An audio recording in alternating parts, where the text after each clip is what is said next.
You're watching Next Pitch, the student athlete playbook for parents raising tomorrow's athletes. Hi, Anthony Leverett here, host of the Next Pitch podcast. And on behalf of my Emmy Award-winning producer, Jason Cardona, we are excited to bring you Nathan Adrian today. Nathan is a 5-time Olympic gold medalist, a cancer survivor, a parent, a business owner, and we talk about a whole bunch of different topics. Loved the interview. Really enjoyed his insight into all of the different aspects of his career and where he is now. And I can't tell you how much I enjoyed this interview. It was fantastic. I hope you enjoyed it as much as I did. Nathan, welcome to the show. I will have introduced you properly before we come on here, but thank you so much for taking the time to join us today. I'm super excited to do this interview with you. Yeah, thank you for having me. I'm excited to talk about it. Well, first of all, I read that you started swimming at 5. Is that an accurate statement? Was it actual swimming, or were you just flailing around in a pool? Good question. So I was on a swim team when I was 5. Okay. So it was, and a swim team is like probably a overstatement. I had completed my lessons, qualified for at the time what was like the lowest tier of the swim team. So I could be kind of in like the shallow, like 12.5 yard course. And for me, and especially as a dad now of multiple children, I certainly understand why the third just kind of falls into what the other two were doing. And like the fact that we could get all 3 kids into an after school activity at the same time. I think that was a huge draw of swimming for us. Were you good at it immediately? Obviously, you have. There's very few people always say, I'm doing what I was born to do. You're one of those few humans on the planet that actually was built to probably be a swimmer, right? You're 6'6" and long and athletic. Were you immediately good? That's a good question. I was pretty good. I was competitive, so that's really like, I mean, that's half the battle there. Maybe even more. And then there are some like funky things about me and my genetics that really lend itself to swimming. I'm hypermobile, so I can get leverage on the water in weird ways. My ankles are which for swimming, not so great for running and basketball. So yeah, there's some things about me, my physiology that really lent itself to swimming. And I think we kind of figured that out by the time, again, I have an older brother who's 6 years older than me, an older sister that's 8.5 years older than me. They have the same kind of traits. My brother has size 17 shoes. Yeah. He has a hard time finding shoes. He does. He can only get them at Nordstrom Rack. So my feet aren't that big. But I do have, I have big flat feet, and that helps with swimming. So yeah, I was definitely born to swim. Played around in some of the other sports. I loved them. I loved competing, but it wasn't, I didn't excel at them necessarily. How long? So you did. I was going to be my next question. Did you do other sports growing up besides swimming, and kind of what were those, and how long did you stay in them before you just honed in and were hyper focused on swimming? Yeah, I played soccer. I tried out for basketball, but I don't know if I didn't make the team, or it just like didn't work in our our family schedule or something. Yeah, and like I said, like it had already become kind of our family sport at the time. So swimming was always something that I did, and then I also did do soccer, and it was just like when soccer was Tuesday, Thursday. I think my swim days were Monday, Wednesday. And then when swimming kind of took over a little bit, it changed to Monday, Wednesday, Friday. So then soccer continued to be Tuesday, Thursday. And then it just kind of slowly but surely over years kind of pushed soccer out. And my coaches were always great about it. Even like the soccer coaches knew swimming was like my thing. Yeah. I loved doing soccer because it was a different friend group. It Yeah. was a lot of fun, and yeah, we had a great. I mean, yeah, the coach was just it was one of those youth soccer things where the coach was one of your teammates' dads, and we had a great time, and it was a good time. So, um, think it was about seventh grade, and I'd never had like a sit down or anything. It just kind of became apparent to me that like, hey, like I was only really showing up to the games. I was swimming, 5 days a week after school. So it was a little weird. I didn't always know the plays, but I was like good enough to get thrown in as like a defender. And I was just like, I was a bigger kid and physical and fast enough to be able to run around and chase the ball. So, um, I wouldn't say it wasn't fun, but it just became apparent that like it's probably time to do swimming instead. What when did you grow? I know a lot of kids go Oh. through that growing I wasn't this isn't something I was going to ask you, but the as you started to lengthen out, you're 6'6", correct? Mhm, mhm. And did was there a in swimming, is there a coordination issue that you have to deal with as you're going through that? Or swimming so much, did you kind of miss that awkward phase as Wow. you were going through that growth spurt? I love that question. No, I actually grew pretty, like, slow and steady. Okay. So it was like, I was always one of the taller kids, but then, like, I almost never was, like, the tallest, right? When the girls started, going through puberty and growing a little earlier, so, like, when I was younger, it was them, and then, like, some of those other kiddos who were going through puberty earlier that were, you know, males, then they shot up before me. They were like 6'2", and I was chasing them. And then, I just kind of slowly but surely just grew an inch or two per year and just kept going. And I think even in college, I think I went into college about 6'5", and then ended up 6'6". So somewhere in college, usually like freshman, sophomore year, I grew another inch or So so. you But it missed the was never swing. like I never You had missed like one that of those. super awkward. I I am plenty awkward, but there was no like baby giraffe phase where I just like I feel funny. Yeah, Um, I grew from 5'4" to 6'3" in about Whoa, 2 years, oh my and I gosh, didn't miss the awkward phase. I would run into stuff and trip, and curbs were my enemy for the longest period of time, just trying to get my new feet over the top of curbs. yeah, that's really interesting. Yeah, and in a sport like basketball too. I mean that matters so much. Um, But no, for swimming, it was always okay. It was always okay. I would have like some growing pains, and I could always kind of tell. Like there was just these like weeks where like it would be 8 p.m. I literally couldn't keep my eyes open. I'd be like at the dinner Yeah, table, like yeah. trying to like peel my eyelids up, and I'm like, I need to go to Toothpicks bed. while Like you toothpicks yeah, while you eat. yeah, exactly. And I just kind of chalked that, and I was just eating out of control. So I was just like, I Yeah. must be going through a growth spurt or something. This is weird. Yeah, I've got a 14-year-old son, and I joke with him all the time that I need to go get a half a cow just to keep him fed. Like it's crazy the grazing. All right, so you realize sixth, seventh grade that swimming is going to be your deal, right? Like at that point in time, did you know, okay, college is going to be part of my future, not just educationally, but I want to compete in swimming in college. When did these Olympic aspirations begin? Was that young, or was that a process for you, or was it like right away, I'm going to be a swimmer and this is where I'm going?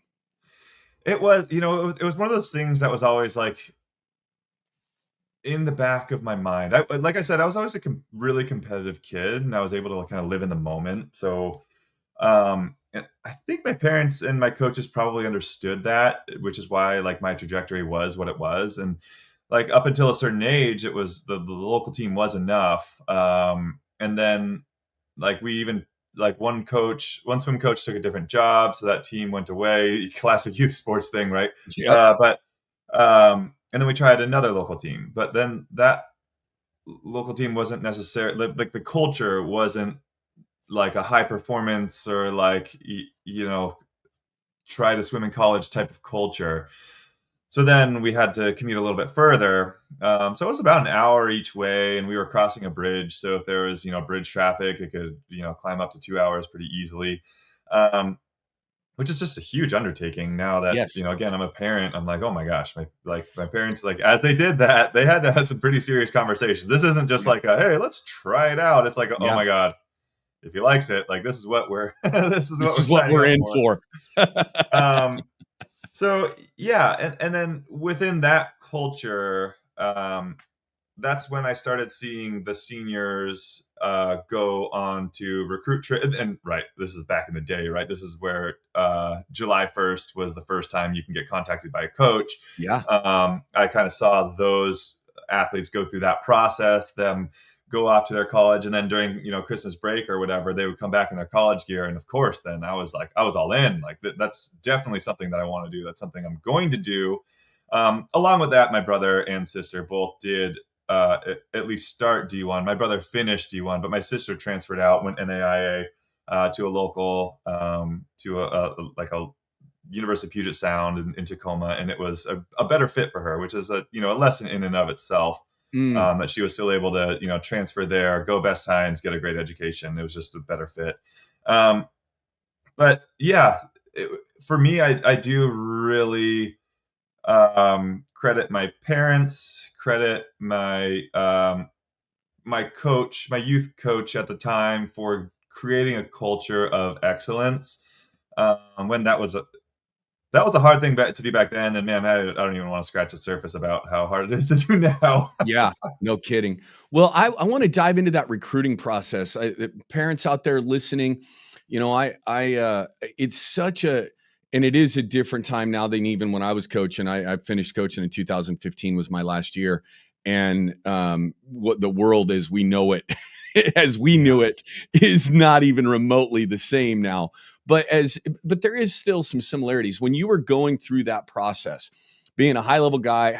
Like how many different schools offered you to come be a part of their program at that high level? Do you even know? Do you know the number? I don't know the A number. lot.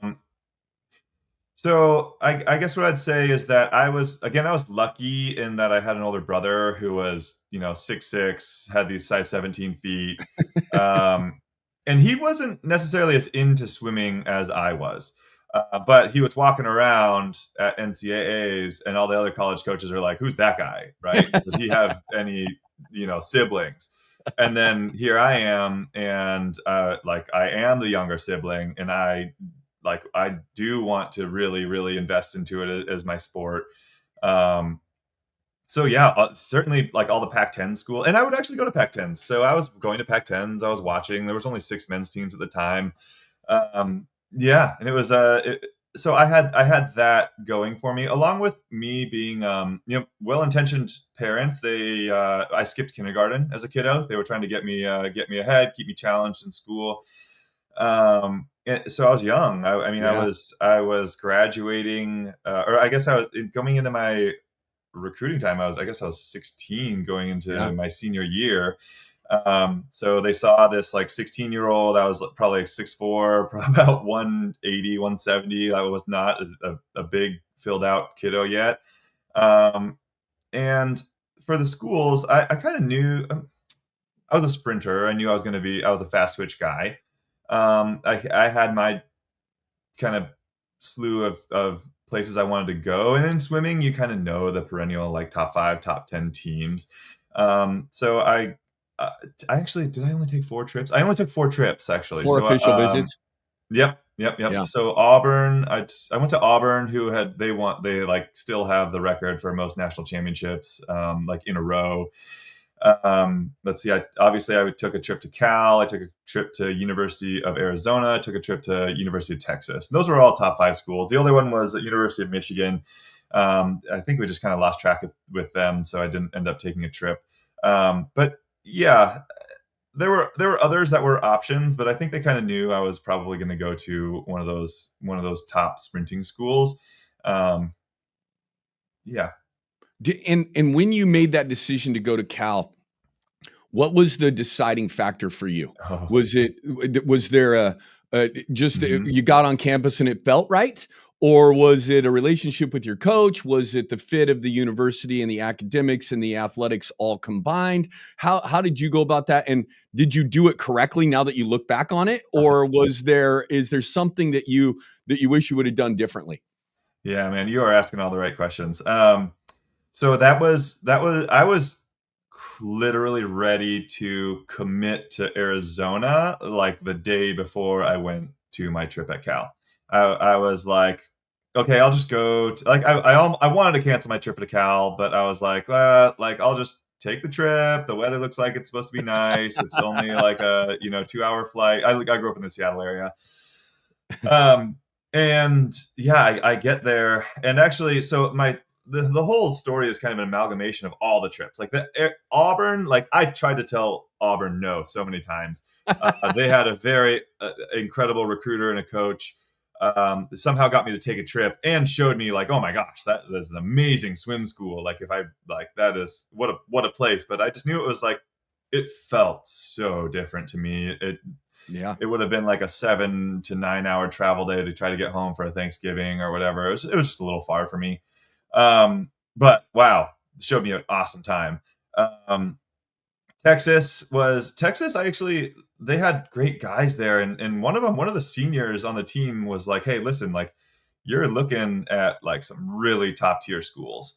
I really wouldn't put too much weight in like what school you're going to become the best athlete at, but think about this as like a personal development kind of thing. Like, where do you see yourself fitting in, and who do you want to be like um, at the end of the day? Like, because that's who you're going to be surrounded by, and it's in so many words. It just kind of instilled in me that that's who you're going to kind of ultimately turn into in your Yeah. own way. Yeah. And I thought that was really helpful. And I didn't see myself turning into the guys that were, the upperclassmen at Texas at the time. Um, and Arizona was super fun. They did a great job of recruiting me. I was, oh, the desert, that's not too far, but it's like different. That's cool. But then when I got to Cal, it was exactly what you had mentioned, where it was just like home away from home. I mean, San Francisco and Seattle, so similar. The weather is just slightly better, but there's still rain. um, the water's right there. And then the combination of academics and athletics was just second to none. And at the time, like I had no idea if swimming was really going to work out. So I did want to have a good education to fall back on. So Cal just ultimately ended up making sense for me. I fit in really well with the guys. The coach at the time did a great job of recruiting me and helping me understand like what it is to be a student athlete at that university. So yeah, it was just it really it was a tough decision, but it was just like one of those ones where it was like, this is Cal made it apparent that it was the right decision. And then Arizona for me was like this kind of like back of the pocket wild card decision that would have been super fun, totally would have worked out, and everything would have been great, I'm sure. But Cal was where I was supposed to go. Well, in today's world, you could have gone to all four of them. You could have started at Oh my Auburn, gosh. gone to Texas, then to Arizona, and moved across the country and ended up at Cal. You could have done all four in 4 years and made way more I money. think you just triggered every like athletic trainer, coach, and counselor that's ever going to listen to this podcast right now. I'm not saying you should have. I'm just saying Right. it's possible in today's world. So you mentioned Coach. You swam for Coach Durden, correct?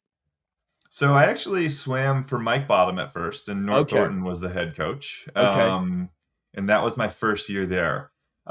I then took an Olympic waiver, like redshirt year, where I went down to Florida to swim for a year with Mike Bottom because he was coaching Gary Hall and a bunch of other sprinters. Milorad Kavik, the guy who got second to Michael Phelps in the 100 fly by 100th of a second. A lot of great athletes were down there. And at 19, I got to live this awesome life of a professional swimmer that I never knew was even going to be possible. So I really just felt like I had to take advantage of it. Like on our recovery days, we were like going spearfishing, right? And like That's working on awesome. like our hypoxic and that was such a Working. phenomenal gift. Yeah, no, and it was like it was so good, and just getting in the ocean, man, it was phenomenal. And then I actually look like when Dave came into Cal, he really was like it was a different modality than the like Nort and Mike, and he worked them pretty hard at the beginning, and their times were not fast. So I remember looking at the times and be like, "Uh oh, like is that am I sure I want to go back there?" And I was starting to look at other schools. To be honest, I was like, I had some meets at other like at University of Texas again. I remember reaching out to the coach and be like, "Hey, maybe I can like take a second look." Um, and then Pac-10s came along, and that is when Coach Dave let those guys see the light of day. They swam phenomenal, lights out.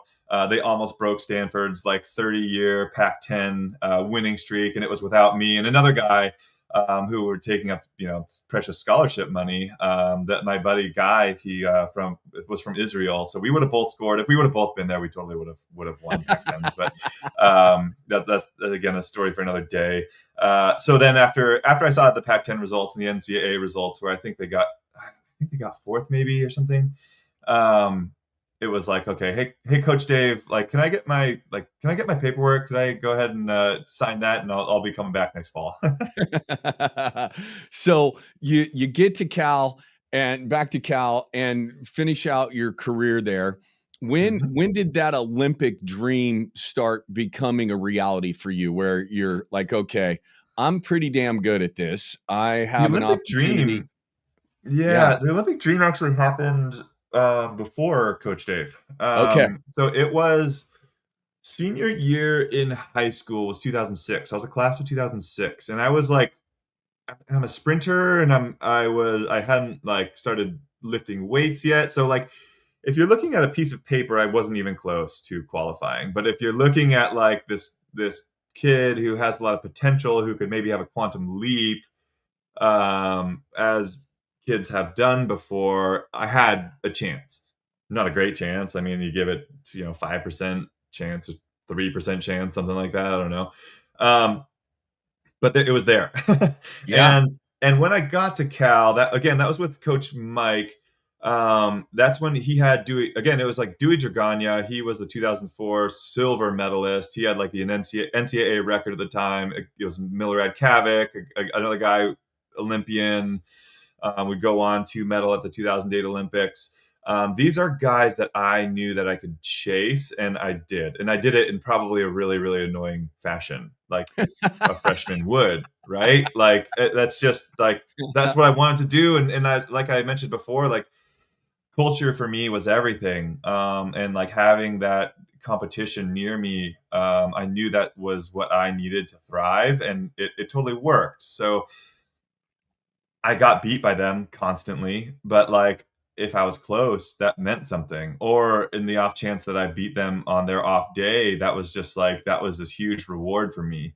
And I knew that I was young and I was improving quickly. And again, like I had just started lifting weights, which was a big deal. Like that modality has totally changed. Like back in the day, it was like don't lift, don't lift, don't lift, wait till college kind of thing. Now, they're all doing dry land at younger ages, getting prepped for it.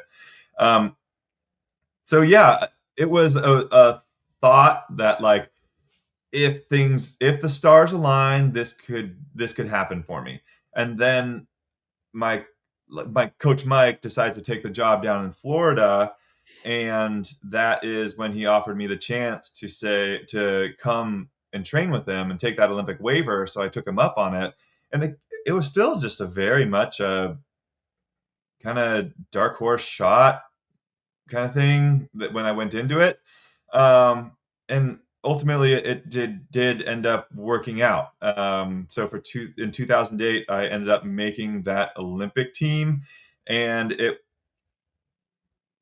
again the stars just totally had to align. It's a and I barely made it. Like I had to swim off to get into top eight, and then I somehow managed to get fourth, and they take top six for the Olympics. And that Olympics, like, no, I wanted to. Don't get me wrong, I wanted to be on that relay, and it's the historic relay where Jason Lezak ran down Elaine Bernard from France, the greatest race of all time. Um, but I wasn't fast enough, and I did my absolute best, and I was on the morning relay, the prelims relay for them, so I helped get them that lane in the finals. But that Olympics for me, and when you think about my career trajectory, was a lot about getting an Olympic experience under my belt, so that the next time around, I kind of knew what to expect in some ways, and I was prepared. And then the 2012 Olympics come around. I actually happened to Mhm. be able to be at those Olympics. I had a Oh, player awesome.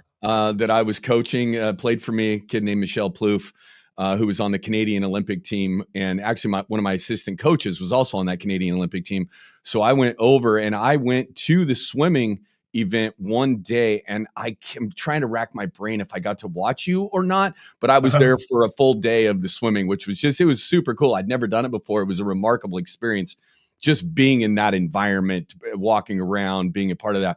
What did it just kind of the culmination of all of that work and being a part of that both in, 08 and 12 and beyond? Like what did that kind of accomplishment feel like? Because everybody sees the podium, the time in the pool, and if you're, in football, you see on the football field, they see you make the winning basket, they see all the accolades, all the fun. There is so much grind that goes into getting to being at that level that nobody ever sees. What is that feeling of accomplishment of all that work that you put in, your parents' work, your youth coach, like all the people that help there? What does that feel like when you finally are there? It is a really, really surreal moment, because you have like these different, I guess, like the way that time is like happening in front of your face is just like is crazy. It's so relative because there's a lot of like I want to live in the moment and feel what like the feelings that are happening right now. But then on the other side of that, you think about what this means to you, what this means to your family, what this means to your coaches, what this means to your teammates. And then, as you mentioned, like how much time it took. Like how many times was I in a pool before sunrise? Like I saw sunrise at Cal. I think probably more often than I slept in through sunrise. Like so, like all the time. And like You're one of the few yeah. people that have seen more sunrises than sunsets. Oh, probably. Yeah, probably. Almost certainly through that period of my life, yeah. Um, Man, and even thinking back on it now is this weird surreal moment because I don't like think about it a ton in my day-to-day life, but like in that moment, how many things in my life had to go right? How many people had to like support me and like you're talking about the grind. There's the grind of so many people. Like you've seen it as a coach yourself, and it's not just the coaches. There's so many other like the ops people, the like the training staff, the like extra people that they bring in on like that has special skills to help with the training staff. Like the weights coaches, like even like man, it's just a production to run a college athletics thing, and I was very lucky to be able to be at Cal, and I actually think that I had a little bit of a chip on my shoulder because Cal at the time, like we didn't like that was a period of time where training table and really high like level like support for the athletes wasn't ubiquitous. Like it was something that and like even some of our weights, like at one point, I think we were redoing our weight room, so we were just like under like a tent, in like it wasn't heated, like on the pool deck or something. But like we loved it. It was a little bit Yeah. of a grind for us. Like I would Yeah. take pride in that. I was like, listen, I don't need like that fancy stuff. Like yes, I want a smoothie bar. I don't have a smoothie bar. But I can blend up my own fruit smoothie as a recovery drink, and I like that was again it was a good place for me to be, because I really felt like I had to earn everything, when during that period of time. So I want to read you one of your quotes. I want to talk about peak performance because it's such a unique thing to your sport and track, and peak performance matters in other sports too, but your margins are so thin. I think you won the gold once by 1/100th of a second. So here's Yeah. your quote. It's not who's put up the fastest time in the world that year or who's put up the fastest time in previous 4 years, but who can get their hand on the wall first today. And so you're going through this whole process of getting yourself ready for that moment to be your very best. What is the thought process behind that? And obviously you're not going to break down the entire training regimen that you do, but there is a philosophy behind 4 years. Got done here with this Olympics. I got 4 years to be the very fastest I can be for that brief moment that I get to compete. How do you manage all of that? So, Great quote, by the way. I love it. oh, thanks. I think I naturally adopted a probabilistic mindset before I knew what a probabilistic mindset was, like from maybe an academic perspective. Um, and I like my journey to the 2012 Olympics really helped solidify that mindset in my head. And I say that because 2011 James Magnuson went a really, really fast time, half second faster than me. That's a half body length in swimming. So that's a lot. That's a lot. And then in 2012 he goes even faster than that. So it's like a full body length faster than what my fastest time at that time was as well. And for me, it ended up being a really great thing, because it really shifted the media attention away from me and let me focus on the things that I needed to focus on. Um, and really, man, if any young athletes are out there listening to this, I think my one takeaway message isn't going to be, "Hey, do what I did to be successful." It's do what you need to do to figure out how you need to be successful. Mm. Because I figured I've been around plenty of athletes who are motivated by sponsorships, for example. But for me, like thinking about sponsorships puts me in a place of not readiness. It puts me in a place of like anxiety. So Mm. then that was starting to affect my performance in practice, and then led to some not so great performances. And then I didn't have sponsorships. And then I could kind of focus on myself and my own performance again. And that's kind of what I thought about day in, day out. And a whole lot of learning, it took a whole lot of learning to get me there. And then by focusing on myself, really, like even day in and day out, I kind of thought about every practice as an opportunity to put myself in the best position to have a peak performance. And peak performances are not given, but there's just like every time you jump in that pool, you're just kind of putting a little bit in that bucket that says, hey, there's a again a 5-10% chance of you doing something absolutely extraordinary at the end of this year. And every day you have an opportunity to either increase that percentage chance or decrease it based off of what you do, in and around the pool, when it comes to recovery and things. And that's what I thought about every day. And there's that's a very powerful way to go about your life, and will help achieve peak performance. But it doesn't come without its consequence. I think there's a little bit of a lesson in that too, where you gotta live a balanced life.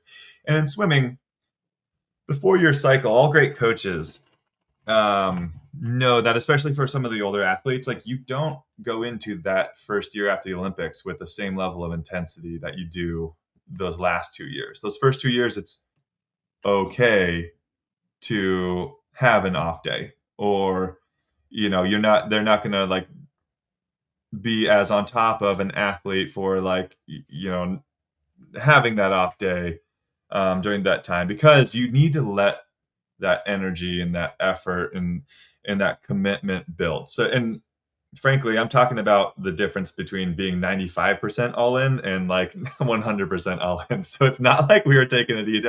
I literally was taking maybe a week off per year of swimming, maybe like 10 days. So like 2 weeks max. Um, but that was the difference in that peak performance mindset that you're talking about. D- did you have more pride in winning the gold medal or knowing that you did your best?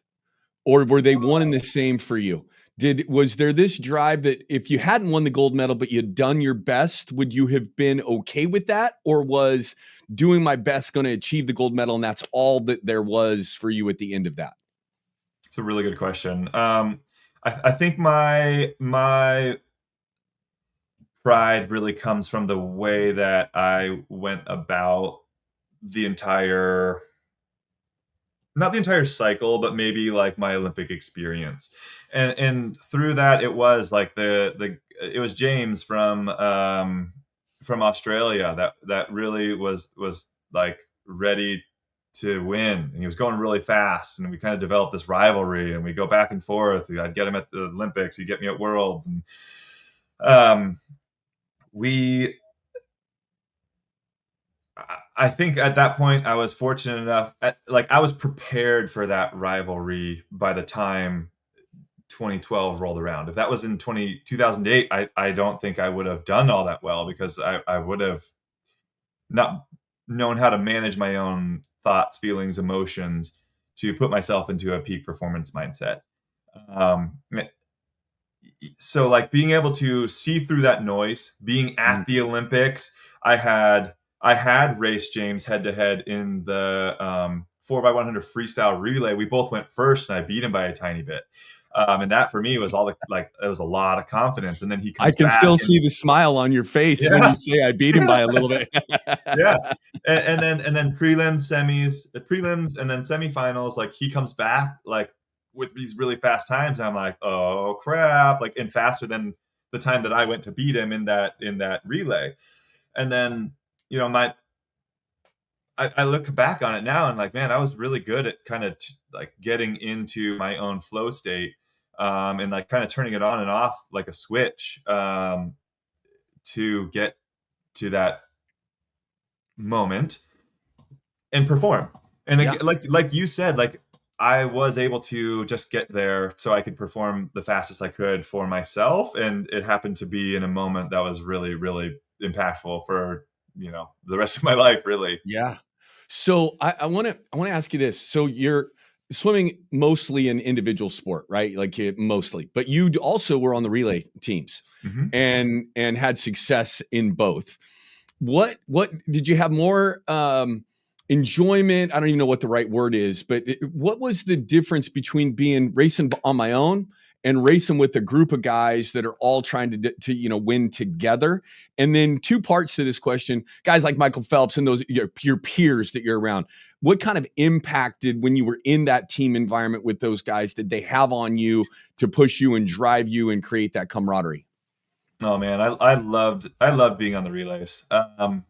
It's hard to force me to choose which one I liked more. Yeah.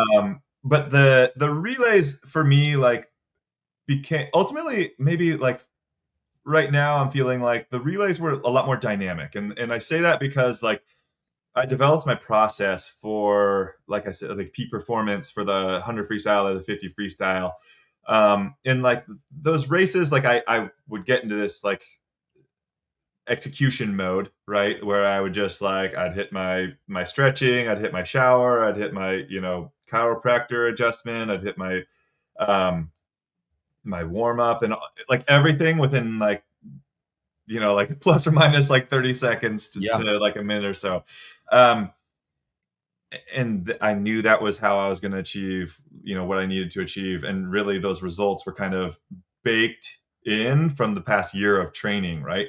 But then, like when you're on a relay, there is a crazy dynamic because you have these four different personalities who know each other at like different levels. So, like for example, like Matt Griever's, 2012 Olympic gold medalist in 100 backstroke. He's like one of my best friends, and like we have very similar personalities. I like he feels like a brother to me. He was in my wedding, so being on a relay with him was like absolutely incredible. And being on a relay with the others were absolutely incredible too. But like I didn't necessarily know them on that interpersonal level as well. But I knew that that being on Team USA meant something to them. I knew that swimming meant something to them. Winning a gold medal and having pride for this, this thing that we're trying to do meant something to them.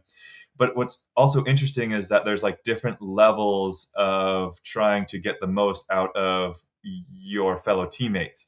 And I'm sure you saw this on the court too, where it's like some people are like, hey, this is our only chance. Like, we have to do this. This is like our one opportunity. And that'll work for some, athletes. That worked for Ryan Murphy in 2016. 100 backstroker. We were walking into the Olympic finals. He was already gold medalist in the 100 backstroke, gold medalist in the 200 backstroke. But he just missed the world record. So it literally was his last opportunity based off of his his preparation for that year. And his personality could kind of take that sort of pressure. He thrived on it, absolutely thrived on it. But there's other athletes who are just like, hey, relax. Like, this is a 50-meter pool. It's the same distance that you have at home. Look, these blocks are the same, like exact same type of grip, same color, manufactured in the same place. Everything's going to be fine. Just like, if you need to, like, focus on the wrinkles on your hand to like bring you back into this moment, right? Because again, like you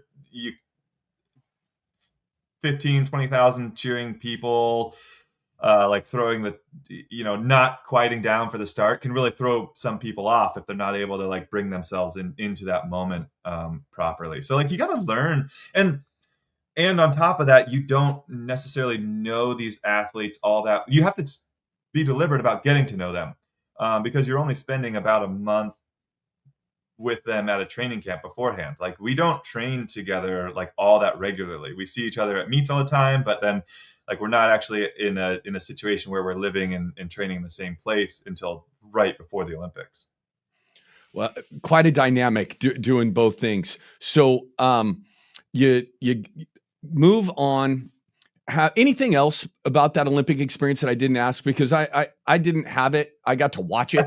And I want to make sure for people listening I want to make sure I ask the right questions, but also if I don't ask the right questions, I want you to tell me what I didn't ask. So is there anything that you would want people to know about that Olympic experience, about the grind, about the time leading up to it, anything at all that I didn't bring up that you think is important to your journey throughout that time up through your Olympic career?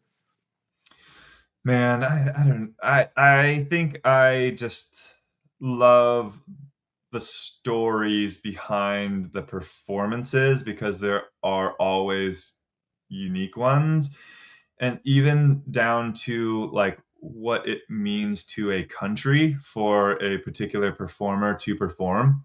For Team USA, Give me an example. For Team USA, for example, I mean, it is like we are expected to win the medal count, and we are expected to set this precedent. We're at the beginning of the Olympics. 2028, by the way, is going to be weird because swimming is at the second half of the Olympics because of the scheduling. It's expected. This is what we do, and there's a lot of pressure that comes with that. But then there's some other athletes from other places. And there's like a mystique about that. And it's not necessarily explainable by even those of us who are on the inside. It's just what it is. Like, we are Team USA. We are expected to final. We are expected to get a lot of medals. And then there's these other, amazing performances that come from other people who are maybe just like, they don't have that mystique that's kind of pushing them towards this performance, but they kind of will it to happen. And I love seeing that. I mean, I don't love seeing it if they touch out a person from Team USA, of course, but like seeing them achieve that is something that's really extraordinary. I mentioned it several times now, like culture was so important for me to achieve peak performance. When I think about it, I wouldn't give myself a great shot at doing that on my own, like some of these other athletes have. And then seeing what that means to that country, like that entire, not just like his family, his friends, his teammates. It's like that country, like they are celebrating this young man or woman, for putting their country on the map. I mean, I get goosebumps thinking about it right now. I'm getting them right now too, because I was there. I watched it, right? Just how important people wrapped in their flags and going crazy for their individual sports. And in all of these sports, I'd never heard of many of them, right? But it Yeah. just matters so much on a level that I just being enveloped in basketball my whole life, I just didn't understand until I got to experience it. I tell everybody, if you ever get a chance to go to an Olympics, freaking go. It is just it's an unbelievable, and I'm getting goosebumps now just talking about it. Yeah, man. Honestly, it brings a tear to my eye. I mean, just like how much work goes into it, and then what it can mean, and just like be transformative. Like I remember someone even in like some of the meets being like, "Hey, there's a lot going on politically at home, and like this is people's escape." And like I was a young kid just focusing on swimming. I was like, like that emoji, that shrugging. But like, I get it now. Like, Yeah. I do get it now. And like, what, like that, like that national pride and how important that is. And then for me, like thinking back about wearing the American flag cap, having my name on it, and like what that meant, man. It was just like I'm so proud of what I was able to do and grateful for it at the same time. So awesome. All right. So let's fast forward. I believe it was 2018. Correct me if I'm wrong. You're diagnosed with cancer. You're Yep. still swimming, and all of a Mhm. sudden, someone tells you you have the C word, right? Like this. Yep. What I guess explain to me. You get the news, if at all, did everything that grind, that experience, learning how to compete, go through all the turmoil of getting to a point that you did as an athlete, right? To win. Did that trigger in you immediately that I'm going to beat this, or was there a process? How did sport and what you've been through kind of shape your battle with cancer? Yeah, I mean, it shaped just about everything about my personality. um, so, yeah, it really like that probabilistic outcome that I talk about. I mean, part of it comes. I think the lived experience comes from my experience with sport, and then maybe the academic side. Thinking about it now, maybe comes a little bit from my studies in public health. Um, and like cancer's so hard because it's not super clear to those who have not been diagnosed with cancer that there's just a lot of decision making and a lot of gray areas. Like there is an entire like treatment tree, if you will, to follow, but like ultimately the decision on what treatment you path you follow is up to you. Um, and like the probabilities aren't necessarily like always super well understood, but like asking the right questions, you can kind of tease the feelings out of the doctors a little bit for you. And then choosing that treatment path, like there's always pros and cons, right? I mean, adjuvant chemotherapy is just the easiest one to talk about. I mean, like when you get a tumor removed and then there might be some cancer that's left in you, you can opt for what's called adjuvant chemotherapy. It's like just a lighter chemotherapy regimen that basically is just kind of napalm through your body to just get rid of all the cancer that could have maybe spread. And it has its side effects. You have a higher chance of different cancers, in like 30, 40 years from now, because you kind of nuked your body a little bit. And then you're going to be feeling pretty bad from that for quite some time. Or it's like, do you just go on active surveillance? And then like, is that worth the stress of active surveillance? Because, there's a lot of anxiety involved with going back to do your scans, and, that's tough. Or for me, after the initial tumor removal, there's another option of, uh, another surgery that went and removed some lymph nodes. And testicular cancer is pretty predictable in terms of where it spreads to, and it's just removing a bunch of lymph nodes that are where cancer would have spread if it had spread. And for me, it was the right decision to do that because I did have like 3 out of like 30 lymph nodes that they removed did have cancer cells. Mm. But you have to make all these decisions, not flying blind, but just with like a certain amount of information that you have at that time. And it's really, really hard to keep your mind focused on like, this is the right decision. I'm okay with it, without going back and being like, but what if? But what if? Right? And like, oh, my back hurts. Maybe like in the last week since my last scan, something spread, and it's like now hitting a nerve and it's like you have all these crazy, crazy thoughts. It took every bit of that mental training to put myself in like that focus zone, to kind of eliminate those thoughts, or let those thoughts occur, but then like let them kind of pass on as, thoughts in my head, knowing you know, in my heart that I did already make the right decision because I had thought about it, sat down and made it. So don't let like your feelings affect that, because your feelings are important, certainly, but they can change based off of how well you slept last night. Or like if I ate, right? Like, or Yeah. if I ate to a late night snack and then I didn't sleep well, and my like REM sleep, like the little like whoop now like tells me about like my deep sleep, REM sleep, and like if you're not aware of it, you can be a slave to your own like emotions, if you will, and to like be able to identify them at least in a little bit, and know that like, oof, maybe this is more of an emotional thing, not necessarily like a well thought out thing, is really a helpful way to process the cancer journey. That's for sure.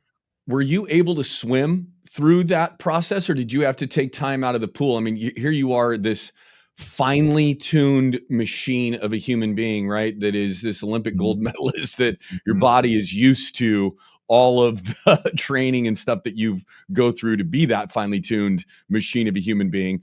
Were you able to stay in the pool during that time? And if not, how hard was that? So actually, I'm gonna credit my physical therapist. Her name was Christy Ilg. Her name and Shout out to um, Christy. shout out to Christy. I think I know she knew that being able to. So I had to back to answering your question. I had to take 2 weeks out to let the incisions heal fully before I could even jump in the water. So And two like whole that's weeks. two full weeks. That was like the longest like time that I had been out of the water, like basically ever, except for maybe another surgery. Hated it. Absolutely hated it. Makes me feel super anxious. Don't like it. Christy is my physical therapist, but she was working at Cal, at the high performance center up there, and she was able to like, whether or not these like things really like helped me in terms of my like physiologic recovery, like my emotional recovery. Mhm.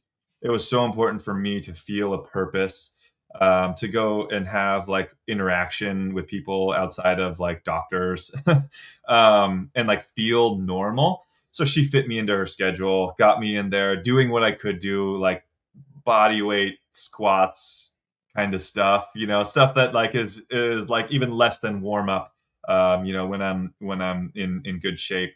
But doing those things, doing them early, doing them, when I can. And yes, like getting that blood flow certainly was helpful. But I really could that emotional aspect from having like regaining that purpose quickly after surgery like that in my recovery, because I did have actually another surgery. Like I said, I had two surgeries, so it was Yeah. like 14 days. I got my pathology. I was back in the water, but I was back in the water knowing that I had another surgery in a week. So it's like, yeah, like I could have just like sat around watching TV and doing nothing, but like I couldn't. I couldn't. It was horrible. And you're still swimming, correct? Like you beat cancer, and are you swimming in the Masters series now? Is that correct? I don't know. I was still competing at the time. I was qualified for the 2019 World Championships. So we were going through this in Oh my goodness. January, February, when the World Championships were happening in like July. And so I can't even imagine like what that must have felt like. And then the Olympics for Tokyo, you did make it to the trials for the Olympics in Tokyo, correct? I did. I made it to the trials. I ended up getting third in the 50 free, so I was close. I didn't quite make it. So yeah, I was still doing it, man. I was still trying, and trying to be at my best for the pool. At this time now, as we speak today, are you still competing in swimming, or is there ever a day that you won't compete in swimming? Yeah. Metaphorically, I am competing, certainly. But in any real sense of the word, or what people would come to expect from my old competitive days, no. Um, I love being in the water. I love swimming. Frankly, I need swimming and I need exercise. Like again, like when you like really spend, when it's your job to get to know yourself, your own physiology, your own body, like in the way that it was for me, you just I start to feel that anxiety coming on, and I know what the solve is. The solve is for me is getting enough sleep, and it is getting back into getting my heart rate up and moving in the gym and in the pool. And fortunately, like I that's just that first intervention that needs to happen before it kind of spirals. So yeah, that's I will likely always swim. Um, I will always swim. What am I saying? You're a Likely. swimmer. I'm always gonna swim. There's a community aspect to it that I also love. I think that like being able to work out and have friends while doing it. And the cool thing is now, like in college, like or through age group swimming, and even in college, you're all kind of at the same age. But like when you do the masters thing, you're getting these people that are at all different stages of life. And like for me, I'm kind of maybe in the middle or slightly on the younger side. But then there's all these people with all this great knowledge and experience, and I wouldn't really be able to interact with them in a social setting like that anyway. So you just pick up tidbits of, like little life advice, just while you're on the wall, resting, waiting for the next set, which is really, really cool. I Your experience is obviously extreme with cancer being towards the end of your competitive career, but everybody's career comes to an end at some point in time, right? Whether you're a high school kid and you don't get to go on to college, whether you're a college player and don't get to go to the pros, Yeah. if you're in the pro, it's going to come to an end. How did you how did you manage that when you're like, okay, finish third, I'm not going to make it to the Olympics. This is probably the end for me. Or maybe you didn't think that way, but it was the end at that day. What what Mhm. what was that journey like for you to get to a point where you could accept it, or did you not accept it? Did you just say, I'm going to keep competing and do it at the level that I can? That's a good question. I always swam knowing that it was going to end. Um, but knowing that it's going to end doesn't mean you fully understand like the consequences, right? Mhm. Um, so yeah, when it ended, like I wouldn't say I was in denial, but I always did want to keep that like itch scratchable, if you will. And then I think we just like ended up having more kids, and like people in the world keep going really fast times, and like even the I never had to have a dual mindset before. I just had this one peak Yeah. performance mindset. And like I remember one year adding up the number of days I was on the road. It was like 3 or 4 months on the road. Mm. Um Training camps at different meets, the Olympic training, like training camp of like just going to Colorado Springs for 2 weeks to train. We do that 3 times. Boom, there's 6 weeks right there. Training camp for the Olympics, Olympic trials, and the Olympics themselves. That's another 6 weeks right there. Like, and then all the other meets on top of that. Um, and I welcomed that. It was fun for me. It was a challenge to try to get my nutrition in while I was still on the road, because that's not always easy, and all the things that come with that. But now, I mean, I think about it and it just makes me sad. Like I'm gonna watch my kids get put to bed through a Nanit cam, and then I'm gonna come back from a competition and they're gonna be different. And then they don't do this on purpose. They're not vindictive, but they're gonna make you work for it to That's right. develop that connection with them again. Um, and like for me, frankly, it was kind of a battle in my head and in my heart for some time, and even occasionally now. But like that, I think that they're probably always going to win. And then also like they I really do. When you talk about like what I'm proud of, I'm really proud of the way I approached my sport, because I think I did know that it was always going to be a limited amount of time. I always also knew that it's something that I wanted to look back on and be like, I didn't leave any rock unturned.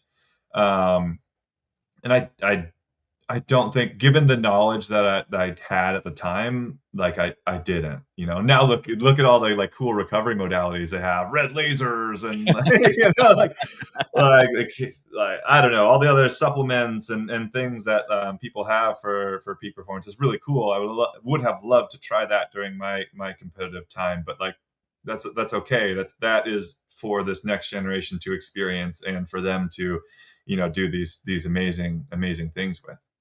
So speaking of next generations, you are a father of 3 children.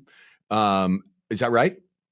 3 kids? Father of 3 little wonderful girls, yes. Yeah. So as a parent who's a super high level athlete, what how are you thinking about this new world of sport that we are now in, and raising your kids as you go begin introducing your children to athletics and sports? How are you thinking about that from your experience and what you're seeing out in front of us, and what sport is becoming? Yeah, that's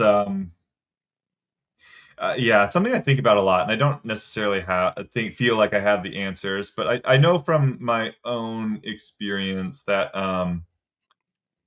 it was my parents' role in my career was kind of akin to like protecting my passion for the sport, like you kind of protect like a fire, if you will. And like at the beginning, maybe it needed like some kindling or needed a little extra air or something, um, or maybe it needed to be protected from the wind, or maybe it needed a log on it to stoke it, and to know they knew me well enough to put me in these situations where really my performance, my training ended up coming from an intrinsic place. Like they Mm. never were like, "Hey, did you try your hardest today?" Like, "What was your repeat time on those 300s?" Like, I don't think they would know, like, how many laps the 300 was, which is a beautiful thing, for me. Maybe other kiddos' experiences might be different, and maybe other kids need a little bit of that in terms of the education piece. But for me, I was at a place where I got that education piece from my coaches and the culture that I was immersed in, of like, hey, this is something, and this practice, these next 2.5 hours, you can look at it as a gift or a curse, right? Yeah. Because you're gonna experience some level of pain if you finish this practice, no matter what. And in some ways, the more pain you can experience in this controlled setting, like the less pain you're going to experience when it comes to a real race. And that again can be taken metaphorically, whether it means the pain that you experience at the end of the race from lactic acid burning and your ability to like buffer that lactic acid, or the sting of losing. Yeah. you know That's and great. I thought about that a lot. And like I could really just kind of like, pain didn't bother me. It bothers me way more now than it did back then. It's gonna get Um, worse, I'm gonna tell you that. no, no, oh no. So yeah, that's like, and like for me, I also think about sport as like an avenue to learning these incredible life lessons. Yeah. And what's getting really tricky is that like I think like through like I learned the valuable life lessons through my time competing collegiately. And like the marginal amount of life lessons gained from my time swimming professionally probably wasn't all that much. So like, and what I invested from a personality, like from my own, almost like your own soul, Yeah. into my sport. Yeah. I think people who have invested in something very, very heavily can probably relate to that. like you're getting your identity invested into it, not just your time, your personal identity, who you are. Despite best efforts to try to, separate the two, it still just gets very convoluted. And then having to separate from that identity, it wasn't easy. You know, Yeah. and for me, like I said, I'm grateful for it. I wouldn't change anything. And people have asked me recently, like, would you give that to your daughters? And that, yes, 100%, give them that opportunity. But there's a lot of people who have invested equally as much as me, and they didn't come away with a gold medal too. And that's a hard. It would have been hard. It would have been hard, That's right? so much of what you just said resonates with me, right? This whole podcast that we Jason and I have started in is, sport should be and has the opportunity to be the best classroom for life that there is if approached appropriately, right? And a big part of that is learning how to fail, get back up, do it again, learn, compete, practicing, training, and then going to compete again and knowing you might fail, but you hope you win, and then rinsing and repeating that process, because life is a process of many failures along the way. And athletics is that safe environment where people can get back up from that failure and go through a process of getting better and achieving more. And I know we've gotten away from that in sport, especially in youth sports, but that is such a valuable thing. And then I just want to touch on the other thing you said. It is really for kids out there. Your point about your sport becoming who you are, not what you did, is such an important thing. And if you can separate that, it is so important for your soul when you Yeah, do fail, because you aren't failing as a person. You failed in your event or your sport or in a game. It's not you are the failure. And I know I went through it. I'm the head coach or the assistant coach of the University of X, right? It wasn't I'm Anthony Leveretz. I'm Anthony Leveretz this. And when I got out, it was such a different deal. And so the kids out there listening, parents listening, trying to keep that idea that failure is okay, learn from it. It's a great space to learn. And number two, it's what you do, not who you are. totally. I mean, I like, man, sorry, we just opened up a can of worms kind of at the No, end here, but I love it. the like the for sports, learning how to fail is I couldn't agree more. Like right as the words were coming out of your mouth, I was like, failure. Like that is number one important thing that I would want to teach my kids. Um and that it's okay and that you can grow from it. But like the amount of pressure that today's kids are under, I mean the like I run a swim school now, and we have extraordinary young people working with us, teaching these kids how to swim. They are just they're smarter than I was at that age. Their EQ is higher than mine was at that age, and they still are just like stressing about how to get into college. Yeah. And you talk about like failure in that aspect, it can be so like fine, feeling like it's such a final thing. But like in sport, you do get your redo, and you get to learn from those failures and grow from it.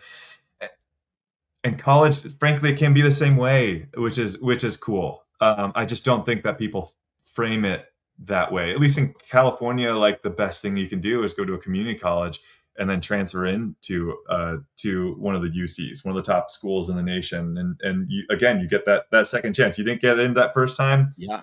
you go in and do it again. But like, where are you going to learn those lessons, and that's possible elsewhere? Yeah, it is. Sport is a remarkable place to grow if coaches do it appropriately and keep that mindset that this is an ancillary part of the education process, and it's the education about how to handle life in addition to learn how to compete and win. We want to win. I'm like you. Yeah, I'm fairly totally. competitive human being, but there. it is okay to learn from not just winning, right? Like it's not win at all costs. It is do your best, figure out how to do your best each day, which is why what you said about in your quote to me was so resonated so deeply with me, is that is what you learn how to do. I learned how to do my best. And then I did my best. And if I did fail, I'm going to get back up and I'm going to go through that same struggle again to try to do my best the next time. And if we can keep that at the forefront with young people, I think we're providing them the lessons that they need to get from our sports. Totally. Yeah. I love it. So you brought up your swim school. This is my last question for you before we go to the end here. But what's your goal with this? How long you been doing it? What's the what is the mission behind what you're doing with your school? Yeah, that's thanks for asking that. I mean, so our mission statement is to provide our students all the skills necessary to provide a lifetime of aquatic experiences, which is a total mouthful. I wish maybe we'll spend some time this off season paring it down a little bit. But the truth is that like swimming is a life-saving skill. Number one cause of accidental death for kids under the age of 4 years old in the U.S. Number two cause of accidental death for kids under the age of 12. And learning to swim can provide up to 88% chance of reducing the drowning. So there's that aspect of it too. But then like my business partner is a guy I swam with as well. But then there's this other side of it too, where like there is like the sports piece to it, learning these life lessons to it. And then I'm talking about swimming masters now with, people who of all ages. I mean, last Masters championships I went to, I think there was a 97-year-old competing. That's awesome. And you want to talk about a lifetime of aquatic experience like that's a lifetime, right? Yeah. So that is why that mission statement is so big. And Will and I, Will's my business partner, like we understand, like we're not like in the business of trying to get every swimmer that comes through to a Division I program. But we do want to teach them how to swim, how to look nice when they're doing it, how to enjoy. Like when they swim at a lake, someone's going to be like, "Oh, someone taught them how to swim." Right? That's like, your mission statement right there. Yeah, right. Our I mission guess it statement is. is when you're swimming in a lake, someone will know that someone taught you how to swim. Yeah, and we take pride in it. We take a lot of pride in it, and it is like kind of harnessing a little bit of that competitive nature, in like what we've done in the pool, competing ourselves, and then like teaching young people how to teach that to even younger people, and then also even teaching younger people. I mean, this is a lot of people's first job, second job, teaching them how to be professional, like what it means to commit to something and why it's important that when you commit, like what are the consequences of that? Like, oh, a last minute trip comes up. Okay, but you also committed to us. You committed to these kiddos.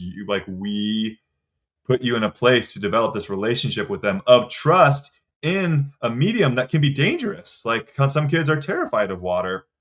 Like you committed to help teaching them for the next 2 weeks. It is really important that you're going to be here because they are trusting you quite literally with their lives. And if we have a sub in there, like that's just starting from square one again. So yeah, it's been awesome. It's been awesome to take again that sports mentality and bring it into running a small business, which is hectic. Yeah. There's just no two ways about it. I mean, literally going from being janitor to being the CEO signing insurance documents to On the same being day. the customer service representative in the same hour. So yeah, it's fun. It keeps me occupied, and kind of from sports, what kept me in swimming was like iterating and trying to get better. And that is what you can do and what I can do in this small business thing. The results aren't quite as measurable because it's not like going a time that's down to the hundredths of a second, but like I can see it. I can see our lessons becoming more effective. I can see us creating processes to train our instructors that are less hands-on, so it takes less of me or my business partner's time, but ultimately create the same or better results. Those are the kind of things, and as an athlete, it takes a little bit of mental gymnastics to harness that like drive to like grow, but it's there. So I'm just looking at my notes and I missed something. Do you have a few more minutes? Can I take a few more minutes of Yeah, your time? yeah, So you totally. just brought up iterating and getting better, right? And always Mhm. kind of changing what you're doing. And something that Jason talked to me about is that you changed your breathing technique over the course of your career. Is that something that like what? Explain that to me, and then is that when you mean are you doing that within your business all the time too? Is that just that Yeah. same process that you learned from that? Yeah, so USA Swimming had a guy named Russell Mark. Fantastic, shout out Russell. We actually started our career trajectories are kind of similar. 2005, I was on the national junior team. That was his first USA Swimming trip, all the way up to like the early 2020s when he departed from USA Swimming and went to like a third party organization. But he was quite literally a rocket scientist for a while, and he realized that having conversations with the back of people's heads like wasn't, for him. He wanted to be a little bit more like he wanted to use his skills that he, gained in school, but also, develop these relationships in within the sport. And worked with him doing film all the time, whether it be like stroke. And he was really good at not overcomplicating things because it's really easy to take a million different data points and thinking that you need to change all of them. But he would try to simplify, our video analysis, and yeah, breathing was kind of I developed this technique for me that worked really well, where I could kind of have this little surge.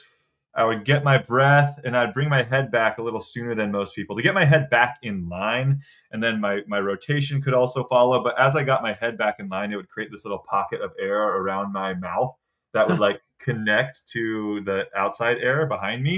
And it was almost like a little snorkel. So like I would take a breath that would be this quick, but like I could be breathing in the entire time.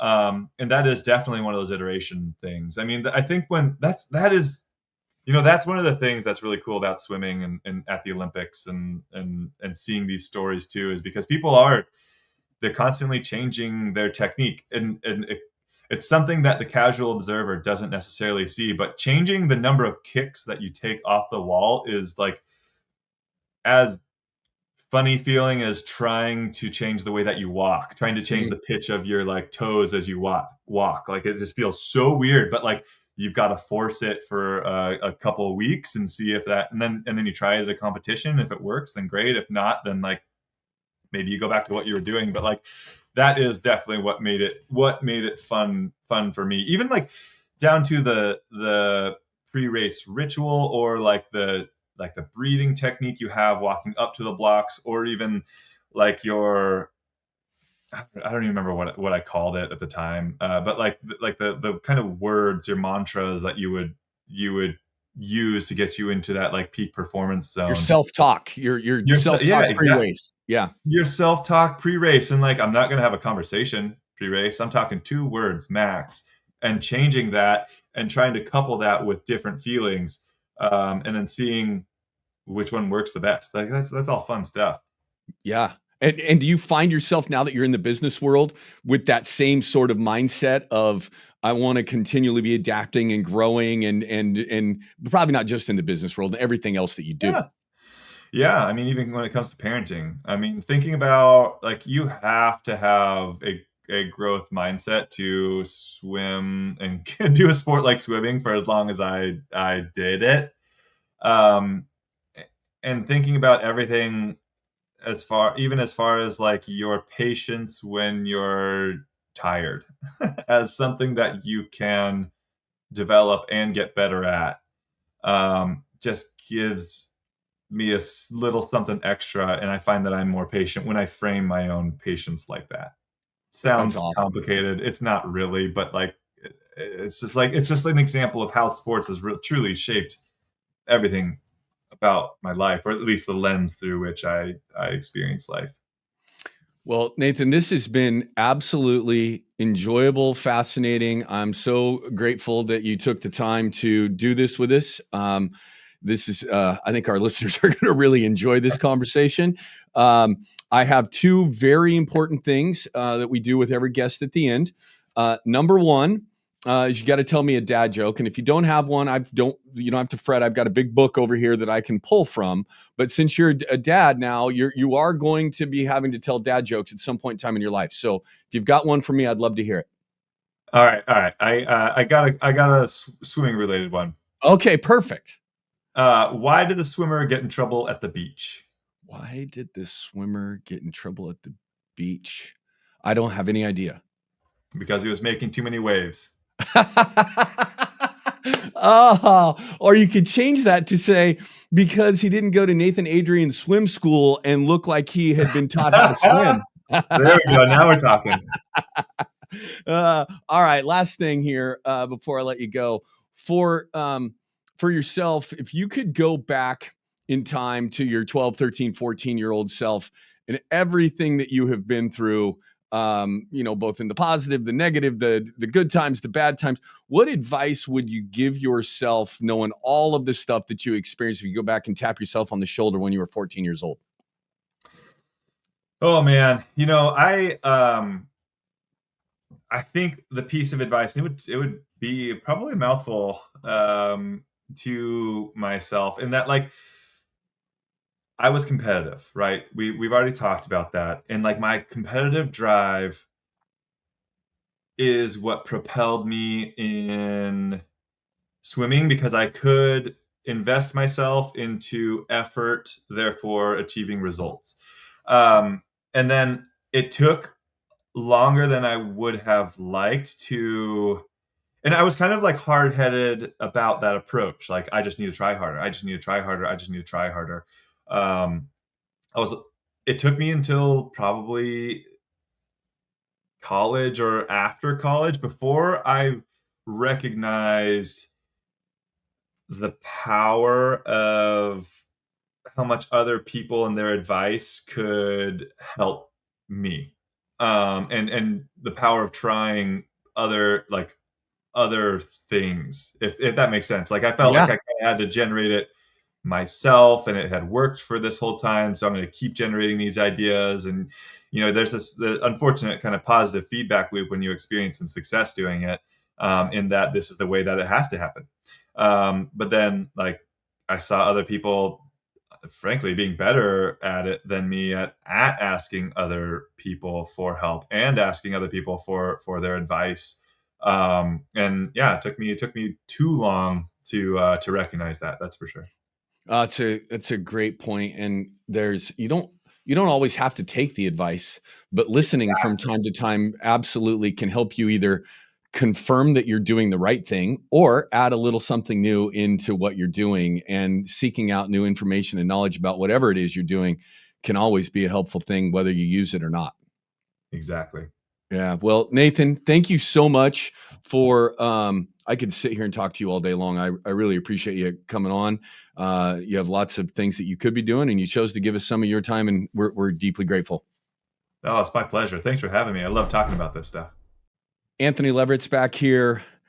Just finished up my interview with Nathan Adrian, and oh my God, what a stud! And I expected him to be, but man, what an athlete, what a person, what an intelligent, articulate human being, able to break down all of the different aspects of his career and his life, and it was absolutely a fascinating conversation. This process for me of being able to interview all of these high level people is just, it's humbling and super enjoyable. I really took there were so many different things that he talked about, that we talked about today, that I could touch on, but the big one, one of the big ones was do your best and learn how to fail. And the athletics, just, it gives us an opportunity to learn how to do our best. And then sometimes when you do your best, it's not quite good enough to win or get the outcome that you want. And that failure is okay. It isn't who you are, it's what you did. And now you have an opportunity as who you are to go back in and work on what you did or where you failed and get better the next time. And that is such an important part of the process of sport and learning. Do your best. You might not be good enough to win. Get back up, figure out how to do it better, do your best again, and hope that the outcome's better, but know that you're going to do your best. If you can learn that from sports, you are so far ahead in life. Constant iteration. He talked about, and for those of you listening, I could see his face and what he was doing in the pool with his breathing technique, but constantly learning how to do something a little bit better and asking others. He touched on the fact that it took him a long time to feel okay asking others for help and advice, but he was constantly iterating himself, and that carries over into the rest of your life. And you don't have to change, if let's say I'll use basketball because I'm a basketball guy. You don't have to change your form. That's not what people are asking you to do, but constantly figuring out how to get better at your craft and what you're doing is a huge part of that process of just, and sometimes they're just small, tiny, little adjustments, but learning how to make and continually make adjustments in sport will translate to later on in life. And then process. Nathan talked about his process of a 4-year process, a meet day process, a 30-minute before the meet or the swim process, and then right before the time he jumped in the pool, and figuring out how to get yourself to that peak performance. It doesn't just happen. You have to have a plan and follow that plan, execute the plan, and then continue that and make that your process to get yourself ready to play and or compete at whatever it is you're doing. And when you find what that is, you can still iterate. I'll go back to the iteration. You can still fine tune that and adjust it as you go, but sticking to that process and trusting that process to help you do your best, they all work together. Thank you so much for listening. Remember, please, if you haven't already, like us, follow us, rate us, write a review for us, and the best way to get this word spread is by word of mouth. So if you like what we're doing and you like these interviews, please share it with your friends. And until next time, have a great day.